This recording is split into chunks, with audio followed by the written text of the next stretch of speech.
ನಮ್ಮ ಕರ್ನಾಟಕದ ಟ್ರಾಫಿಕ್ ಪೊಲೀಸರಂತೂ ಸಿಕ್ಕಾಬಟ್ಟೆ ಆನೆಸ್ಟಪ್ಪ. ಎಂತ ಆನೆಸ್ಟ್ ಅಂದ್ರೆ ನೋಡಿ, ನಮ್ಮ ಹೆಂಡತಿನ ಪ್ರೆಗ್ನೆನ್ಸ್ ಇದ್ದಾರೆ. ಇವ್ರನ ಹೆಸರು ಬಂದ್ಬಿಟ್ಟು ಇದು ನೋಡಿ, ಇವರು ಬಿಡ್ತಾ ಇಲ್ಲ. ಹಾಸ್ಪಿಟಲ್ ಹೋಗ್ಬೇಕು, 9 ತಿಂಗಳು ಇವಾಗ ಹಾಸ್ಪಿಟಲ್ ಹೋಗ್ತಾ ಇದ್ದೀನಿ. 9 ತಿಂಗಳದು ಮಕ್ಳು ಇದ್ದಾರೆ. ಹಾಸ್ಪಿಟಲ್ ಹೋಗಕ್ಕೆ ಬಿಡ್ತಾ ಇಲ್ಲ ಅಲ್ವಾ ಇವರು.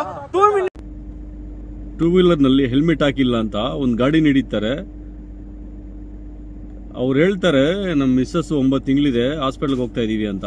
ಆದ್ರೂ ಬಿಡಲ್ಲ ಟ್ರಾಫಿಕ್ ಪೊಲೀಸು. ಅಂಥ ಸ್ಟ್ರಿಕ್ಟ್ ಆಗಿ ಡ್ಯೂಟಿ ಮಾಡ್ತಾರಪ್ಪ ನಮ್ಮಲ್ಲಿ.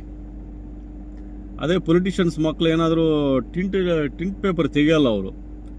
ಫುಲ್ ಡಾರ್ಕ್ ಗ್ಲಾಸಲ್ಲಿ ಹಾಕೊಂಡು ಹೋಗ್ತಾ ಇರ್ತಾರೆ ಕಾರಲ್ಲಿ, ಅವ್ರನ್ನ ಹಿಡಿಯಲ್ಲ. ಆಮೇಲೆ ಏನೋ ಪೊಲಿಟಿಷಿಯನ್ ಗಾಡಿ ಬಂದು ಅಂದರೆ ಸಲಾಮ್ ಹೊಡಿತಾರೆ. ಟ್ಯಾಕ್ಸ್ ಕಟ್ಟೋದು ನಾವು, ಸಲಾಮ್ ಹೊಡಿಯೋದು ಅವ್ರಿಗೆ. ಸಮಯ ಸಂದರ್ಭ ಅಂತ ಇರ್ತದೆ, ಬಿಡಬೇಕಂತ ಅವ್ರನ್ನ. ಏನು ನಿಮ್ಗೇನು ಕಿರೀಟ ಕೊಡ್ತದ ಗೌರ್ಮೆಂಟು? ಅವ್ನು ಹೇಳ್ತಾವಂತಾನೆ, ನಮ್ಮ ಮಿಸ್ಸಸ್ 9 ತಿಂಗಳಿದೆ, ಅರ್ಜೆಂಟ್, ಇಲ್ಲಿಂದ 2 ನಿಮಿಷ ಬಂದೆ, ಗಾಡಿ ಬಿಡಿ, ಹಾಸ್ಪಿಟಲ್ ಕರ್ಕೊಂಡು ಹೋಗ್ತಾ ಇದ್ದೀನಿ ಅಂತ ಬಿಡ್ಬೇಕು ತಾನೆ. ಮೇಲ್ಮೇಲಕ್ಕೆ ಬರ್ತಾರೆ. ಇದಕ್ಕೆ ತಾನೆ ಜನ ನಿಮ್ಮನ್ನ ಕಂಡ್ರೆ ಕೋಪ ಪಡೋದು.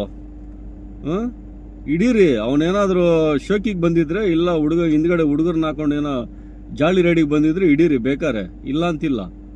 ಅವ್ನು ಹೇಳ್ತಾವಂತಾನೆ ಕಾರಣ, 9 ತಿಂಗಳಿದೆ ಸರ್, ಗರ್ಭಿಣಿ, ಹೋಗ್ತಾ ಇದೀವಿ ಹಾಸ್ಪಿಟಲ್ಗೆ, ಬಿಡಿ ಎಮರ್ಜೆನ್ಸಿ ಅಂತ. ಅಷ್ಟೊಂದು ನಿಷ್ಠಾವಂತರ ನೀವು? ಇದೇ ನಿಷ್ಠಾವಂತಿಗೆ, ಇದಕ್ಕೆ ಪೊಲಿಟಿಷಿಯನ್ ಕಾರ್ಗಳನ್ನ ಹಿಡಿಬೇಕು ನೀವು. ಸುಮಾರು ಕಡೆ ನೋಡಿರ್ತೀನಿ ನಾನು. ನೋ ಪಾರ್ಕಿಂಗಲ್ಲಿ ಆರಾಮಾಗಿ ನಿಂತಿರ್ತಾರೆ ಕಾರ್ಗಳು ಹಾಕೊಂಡು, ಅವ್ರನ್ನ ಯಾರೂ ತಡೆಯಲ್ಲ. ಅದೇ ಒಬ್ಬ ಕಾಮನ್ ಮ್ಯಾನ್ ಹಾಕೊಂಡಿದ್ರೆ ಹೋಗಿ ಫೋಟೋ ತೆಗಿತಾರೆ ಗೊತ್ತಿಲ್ಲದಂಗೆ. ಅವನೇನೋ ಕಂಡ್ರೆ ಬೈತೀರಾ, ತೆಗಿರಿ ಫಸ್ಟು ಅಂತ. ಕರೆಕ್ಟಾಗಿದ್ರೆ ಎಲ್ಲರಿಗೂ ಕರೆಕ್ಟಾಗಿರ್ಬೇಕು. ಒಂದು ಎಕ್ಸ್ಕ್ಯೂಸ್ ಕೊಟ್ಟಿದ್ರೆ ಅವನಿಗೆ ಅಷ್ಟೊಂದೆಲ್ಲ ರಿಕ್ವೆಸ್ಟ್ ಮಾಡ್ತಾವಂತಾನೆ.